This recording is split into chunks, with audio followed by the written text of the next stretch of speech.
2 ವರ್ಷದ ಹಿಂದಿನ ಕಥೆ. ಕಾರಿನ ಹಿಂಬದಿ ಸೀಟ್ನಲ್ಲಿ ನನ್ನ ಪಕ್ಕದಲ್ಲೇ ಕೂತಿದ್ದ ಮೈದುನ. ಅವನನ್ನು ಬೆಂಗಳೂರಿಗೆ ಕರೆಸಿಕೊಂಡು 3 ದಿನ ಆಗಿತ್ತಷ್ಟೆ. ಆ ಸಣ್ಣ ಗ್ಯಾಪ್ನಲ್ಲೇ ನನಗೆ ಅವನು ಹಿಡಿಸ್ಬಿಟ್ಟಿದ್ದ. ನೋಡೋಕೆ ಸಖತ್ ಹ್ಯಾಂಡ್ಸಮ್ ಏನಾಗಿದ್ದಿಲ್ಲ ಅವನು, ಆದ್ರೆ ನನ್ನ ಕಿಬ್ಬೊಟ್ಟೆಯ ಆಳದ ಬೆಂಕಿ ತಣಿದ್ರೆ ಸಾಕಾಗಿತ್ತು.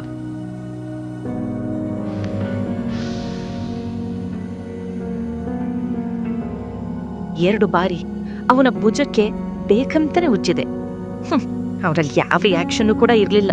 ಆದ್ರೂ ಅವನ ಮಗುವಿಗೆ ಹೀಗೆ ನಾನ್ ತಾಯಿ ಆಗಿದ್ದೀನಿ. ಅವನನ್ನ ಹೇಗೆ ನನ್ನ ಗುಹೆ ಒಳಗಡೆ ಎಳ್ಕೊಂಡೆ ಗೊತ್ತಾ? ಹೆಡ್ಫೋನ್ ಹಾಕೊಂಡು ರೊಮ್ಯಾಂಟಿಕ್ ಸ್ಟೋರಿ ಕೇಳಿ. ಅಂದ ಹಾಗೆ ನಾನ್ ಬೆಂಗಳೂರಿಗೆ ಬಂದು 3 ವರ್ಷ ಆಗಿತ್ತು. ಗಂಡ ಮೊದ್ಲಿಂದಲೂ ಇಲ್ಲೇ ಕೆಲಸ ಮಾಡ್ಕೊಂಡಿದ್ದ. ನಾವು ಬಡವರಾಗಿದ್ರು ಅಪ್ಪ ಹೆಚ್ಚು ಓದಿಸಿದ್ದಕ್ಕೆ ಸಾಫ್ಟ್ವೇರ್ ಇಂಜಿನಿಯರಿಂಗ್ ಮುಗಿಸಿದ್ದೆ. ಆದ್ರೆ ಎಲ್ಲೂ ಕೆಲಸ ಸಿಗದೆ ನಮ್ಮ ಲೈಫಲ್ಲಿ ಏನು ಚೇಂಜಸ್ ಆಗಿರ್ಲಿಲ್ಲ. ಹೀಗಾಗಿ ಬೆಂಗಳೂರಲ್ಲಿ ಓಲಾ ಕ್ಯಾಬ್ನಲ್ಲಿ ಮ್ಯಾನೇಜರ್ ಆಗಿದ್ದ ಸುಶಾಂತ್ ರೇ ಜೊತೆ ನನ್ನ ಮದುವೆ ಮಾಡಿಕೊಟ್ಟಿದ್ರು. ಮದುವೆ ಆದ ಅದೃಷ್ಟವೋ ಗೊತ್ತಿಲ್ಲ, ಬೆಂಗಳೂರಿಗೆ ಬಂದು ವಾರಕ್ಕೆಲ್ಲ ನನಗೆ ಜಾಬ್ ಸಿಕ್ತು. ₹1,00,000 ಸಂಬಳ ಬೇರೆ. ನಾನೇ ಸಂಪಾದಿಸಿ ಅಚ್ಚುಕಟ್ಟಾದ ಫ್ಲಾಟ್ ಒಂದ್ರಲ್ಲಿ ಸಂಸಾರ ಶುರು ಮಾಡಿದ್ವಿ.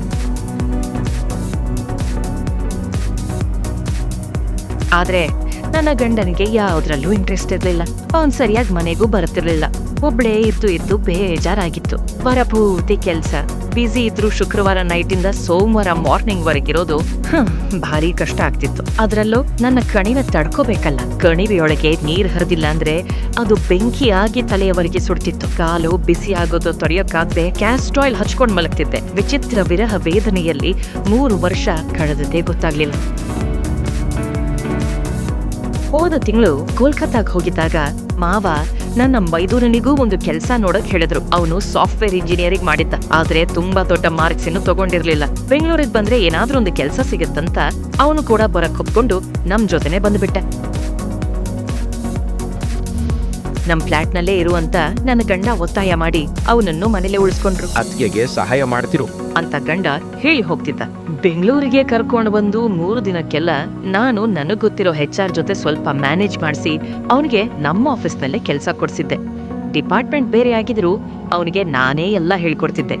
ಹಾಗೆ ಅವನು ನನ್ ಜೊತೆ ಸ್ವಲ್ಪನೇ ಅಡ್ಜಸ್ಟ್ ಆಗ್ಬಿಟ್ಟಿದ್ದ.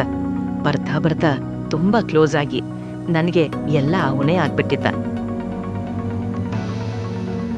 ಮ್ಯಾಮ್ ರೆಡಿ ಆಗಿದ್ದೀನಿ, ಬಾಲಿಬಿಟ್ಟು ಬೇಗ.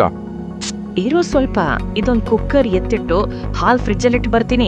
ಹಿಂದಿನ ಪಾರ್ಟ್ನಲ್ಲೇ ಹೇಳಿದ್ನಲ್ಲ ನಾನು, ಶುಕ್ರವಾರ ನೈಟ್ ನಂದು ಜಾತ್ರೆ ಶುರುವಾದ್ರೆ ಮುಗಿಯೋದು ಸೋಮವಾರ ಬೆಳಿಗ್ಗೆ ಅಂತ ಅವನಾಗ್ಲೇ ರೆಡಿ ಆಗ್ಬಿಟ್ಟಿದ್ದಾನೆ. ನಾನ್ ಸ್ವಲ್ಪ ಲೇಟ್ ಮಾಡಿದ್ರು ಸ್ವಲ್ಪ ಜಾಸ್ತಿನೇ ಗುಮ್ತಾನೆ. ಅದಕ್ಕೆ ಬೇಗನೆ ಹೋಗ್ತೀನಿ. ನಾನು ಅವನನ್ನು ಬೀಳಿಸ್ಕೊಂಡ ಕಥೆಯನ್ನು ಮತ್ತೊಮ್ಮೆ ಹೇಳ್ತೀನಿ ನಿಮ್ಗೆ.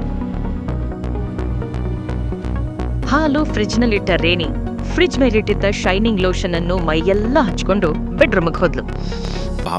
ಬಾ ಏನ್ ಶೈನಿಂಗ್ ನಿಂದು. ಈ ಬ್ಲೂ ಲೈಟ್ ಅಲ್ಲಿ ನನ್ಗೆ ಯಾಕೋ ಬ್ಲೂ ಮೂನ್ ಮೇಲೆ ಹೋಗ್ತಾ ಇದ್ದೀನಿ ಅನ್ನಿಸ್ತಿದೆ. ನಿನ್ಗೆ ಹೀಗೆ ಇದ್ರೆ ತಾನೇ ಇಷ್ಟ ಆಗೋದು. ಅವನ ತೊಡೆ ಮೇಲೆ ಕೂತ ರೇಣಿ ಸಣ್ಣಕ್ಕೆ ಟ್ರಿಮ್ ಮಾಡಿದ ಮೀಸೆ ಮೇಲೆ ಕೈ ಆಡ್ಸಿದ್ಲು. ನಿನ್ಗೆ ಎಷ್ಟು ಬೇಕೋ ಅಷ್ಟು ಇವತ್ತೇ ಮಾಡ್ಕೊ. ನಾಳೆ ನಿಮ್ಮಣ್ಣ ಬರ್ತಾನಂತೆ ಬೆಳಿಗ್ಗೆ 9 ಗಂಟೆಗೆ. ಸೊ ನಾಳೆ ನಿನ್ಗೆ ನಿಜವಾಗ್ಲೂ ವೀಕ್ ಆಫ್. ನಿನ್ ಮುಂಚೆ ಹೇಗ್ ಡೀಸೆಂಟ್ ಆಗಿದ್ಯೋ ಹಾಗೆ ಇರ್ಬೇಕು. ನನ್ ತಲೆ ಎತ್ತಿ ಕೂಡ ನೋಡ್ಬಾರ್ದು, ಗೊತ್ತಾಯ್ತಾ? ಓ ಹೌದಾ? ಓ ಮೈ ಗಾಡ್, ನನಗೆ ಇದ್ರಲ್ಲೆಲ್ಲ ವೀಕ್ ಆಫ್ ತಗೊಂಡ್ ಅಭ್ಯಾಸನೇ ಇಲ್ಲ. ನಂದು ಎಕ್ಸ್ಟ್ರಾ ಲಾರ್ಜ್, ಎಕ್ಸ್ಟ್ರಾ ಡ್ಯೂಟಿ. ಮತ್ತೆ ನೀನೇನು ಕಮ್ಮಿ ಇಲ್ಲ ಬಿಡು, ನಿಂದು ಹೆವಿ ಇದೆ, ಹೆವಿ ಡ್ಯೂಟಿ ಬೇರೆ ಮಾಡ್ತಿ ಅಂತ ಹೇಳ್ತಾ ಅವನು ಕೈ ಮೇಲಕ್ಕೆತ್ತಿ ಅವಳ ಕುಂಭಗಳ ಮೇಲೆ ಆಡಿಸತೊಡಗಿದ. ಅವನು ಬೆಂಗಳೂರಿಗೆ ಬಂದ ಮೊದಲು ಅವಳ ಕುಂಭಗಳು ಅಷ್ಟೊಂದು ಬೆಳೆದಿರಲಿಲ್ಲ. ಯಾವಾಗ ಮೈದುನನ ಕೈ ಚಳಕ ಶುರುವಾಯ್ತೋ ಅವೀಗ ಬ್ರಾದೊಳಗೆ ನಿಲ್ಲಲು ಒಪ್ತಾನೆ ಇಲ್ಲ. ಛೀ ಪೋಲಿ, ಎಲ್ಲ ನಿನ್ ಕೈಗುಣ. ಅದ್ರ ಜೊತೆ ಆಡಿ ಕೈ ರೇಖೆ ಎಲ್ಲ ಅಳ್ಸೋಗಿದೆ ನೋಡು. ನಿನ್ ಮದ್ವೆ ಆಗೋ ಹುಡುಗಿಗೆ ಕೈ ತೋರಿಸ್ಲೇಬೇಡ, ಒಪ್ಕೊಳಲ್ಲ ಅವಳು. ಬಿಡೋದೆಲ್ಲ, ನೀನಿರುವಾಗ ನನಗೆ ಮದ್ವೆ ಚಿಂತೆನೂ ಇಲ್ಲ, ಯಾವ ಚಿಂತೆನೂ ಇಲ್ಲ ಅಂತ ಕುಂಭಗಳ ಹಿಂದೆ ಕೈಗಳನ್ನ ಸರಿಸಿ ದಸಕ್ಕೆಂದು ಅವಳನ್ನು ಎಳೆದುಕೊಂಡ. ಅವಳ ಕುಂಭಗಳು ನೇರವಾಗಿ ಅವನ ಮುಖಕ್ಕೆ ಗುದ್ದಿ ಅಪ್ಪಚ್ಚಿ ಆಗ್ಬಿಟ್ವು. ಅವನ ಮುಖಕ್ಕೆ 2 ಚಕೋತಗಳು ಬಿದ್ದ ಏಟಿಗೆ ಕರೆಂಟ್ ನೇರವಾಗಿ ಮೇನ್ ಸ್ವಿಚ್ಗೆ ಪಾಸ್ ಆಗಿತ್ತು. ಮೇನ್ ಸ್ವಿಚ್ ಠಣ್ಣಂತ ಎದ್ದು ನಿಂತು ಮೈಯೊಳಗೆ 100 ವೋಲ್ಟ್ ಪವರ್ ಪಾಸ್ ಮಾಡಿಬಿಡ್ತು. ಎದ್ದೆದ್ದು ಕುಣಿತಿದ್ದ ಅವನ ಮೇನ್ ಸ್ವಿಚ್ ಬಾಗಿದ ಅವಳ ದಾಸವಾಳಕ್ಕೆ ಏಟ್ ಕೊಡ್ತಿತ್ತು. ಒಂದೊಂದು ಸ್ಪರ್ಶಕ್ಕೂ ದಾಸವಾಳ ಬಾಡೋ ಬದಲು ಅರಳಿ ಕೊಬ್ಬತೊಡಗಿತು. ಆಗ ಅವನು ಅವಳ ತಲೆಯನ್ನು ಕೆಳಗೆ ಸರಿಸಿ ತೊಡೆಯಂತಹ ತುಟಿಗಳನ್ನು ಬಾಯೊಳಗೆ ಎಳೆದುಕೊಂಡ. ಸರಸರನೆ ರಸ ಹೀರತೊಡಗಿದ. ಅವನು ಹೀರುವ ಸ್ಪೀಡಿಗೆ ದೇಹದ ರಕ್ತವೆಲ್ಲ ತುಟಿಯಲ್ಲೇ ತುಂಬಿಕೊಂಡು ಈಗ್ಲೋ ಆಗ್ಲೋ ಒಡೆದು ಹೊರ ಬರುವಂತಾಗ್ತಿತ್ತು. ತುಟಿಯೆಲ್ಲ ಕೆಂಪಾಗಿ ಮಬ್ಬುಗತ್ತಲಲ್ಲಿ ನಡು ರಸ್ತೆಯಲ್ಲಿ ಕೆಂಪು ಲೈಟ್ ಹೊಡೆಯುವಂತೆ ಕಾಣ್ತಿತ್ತು. ಆ ಕೆಂಬಣ್ಣಕ್ಕೆ ಅವನು ಹೊಚ್ಚೆದ್ದು ಹೋದ. ತುಟಿ, ಕೆನ್ನೆ, ಕತ್ತು ಎಲ್ಲವನ್ನು ಕಚ್ಚಿ ನೆಕ್ಕಿ ಹಣ್ಣುಗಾಯಿ ನೀರುಗಾಯಿ ಮಾಡಿಬಿಟ್ಟ. ಅವಳು ಕಂಟ್ರೋಲ್ ಮಾಡಕ್ಕೆ ಸಾಧ್ಯವೇ ಇಲ್ಲದಂತಹ ಪೀಕಿಗೆ ಹೋಗಿದ್ಲು.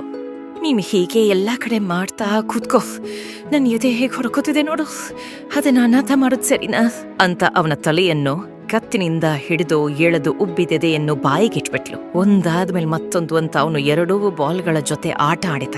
ರಾಗಿ ಮುದ್ದೆ ಹಿಸಗದಂತೆ ಅವನು ಹಿಸಗ್ತಿದ್ರೆ ಅವಳ ಕಿಬ್ಬೊಟ್ಟೆಯಲ್ಲಿ ಭೂಕಂಪ ಆಗಕ್ ಶುರುವಾಗಿತ್ತು. ತನ್ನ ಸೀಟನ್ನು ಸ್ವಲ್ಪ ಮೇಲಕ್ಕೆತ್ತಿ ದಾಸವಾಳಕ್ಕೆ ಬಾರಿಸುತ್ತಿದ್ದ ಅವನ ಮೇನ್ ಸ್ವಿಚ್ ಮೇಲೆ ಇಟ್ಟು ಫಟ್ ಅಂತ ಒತ್ತಿದ್ಲು. ಮೇಲಿನಿಂದ ಅವಳ ನುಗ್ಗಿದ ವೇಗಕ್ಕೆ ಅವನ ಮೇನ್ ಸ್ವಿಚ್ಚಿನ ಬಾಕ್ಸ್ಗೆ ಸರಿಯಾದ ಏಟು ಬಿತ್ತು.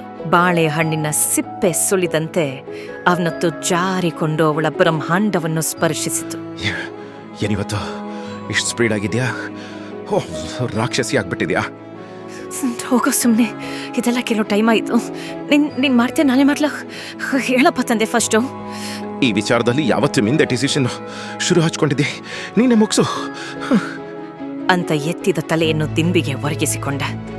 ಧಡ್ ಧಡ್ ಧಡ್ ಅಂತ ಅವನ ಸೊಂಟದ ಮೇಲೆ ನಾಗ ನೃತ್ಯ ಮಾಡಿದ ರೇಣಿ ಸರಿಯಾಗಿ 9 ನಿಮಿಷಕ್ಕೆ ಎಲ್ಲಾ ಕಾರಿಕೊಂಡು ಅವನ ಮೇಲೆ ಒರಗಿಕೊಂಡ್ಲು. ಇವನ ನಾಗ ಇನ್ನೂ ಹೆಡೆ ಇಳಿಸಿರ್ಲಿಲ್ಲ. ಹಾಸಿಗೆಗೆ ಹೊರಳಿಕೊಂಡ ರೇಣಿ ಕೈಯಿಂದ ಬಾಳೆಹಣ್ಣಿನ ಜೊತೆ ಆಟ ಆಡಿದ್ಲು. ಅವಳ ಕೈಯ ರೇಷ್ಮೆ ಸ್ಪರ್ಶಕ್ಕೆ 1-2 ನಿಮಿಷಕ್ಕೆ ಅವನು ರಸ ಚೆಲ್ಲಿ ಸುಮ್ಮನಾಗ್ಬಿಟ್ಟ. ಅಷ್ಟಕ್ಕೆ ಮುಗಿಸ್ಬಿಟ್ವಿ ಅನ್ಕೊಂಡ್ರ? ಬೆಳಿಗ್ಗೆ 4 ಗಂಟೆಗೆ ಮತ್ತೊಂದು ಪೊಸಿಷನ್ನಲ್ಲಿ ನಾವು ರೆಡಿ ಆಗ್ಬಿಟ್ವಿ. ಅದನ್ನ ಮುಂದಿನ ಸರ್ತಿ ಹೇಳ್ತೀನಿ. ಈಗ ಸಖತ್ ಸುಸ್ತಾಗಿದೆ, ನೀವು ಏನಾದ್ರೂ ಮಾಡ್ಕೊಂಡು ರೆಸ್ಟ್ ತಗೊಳ್ಳಿ.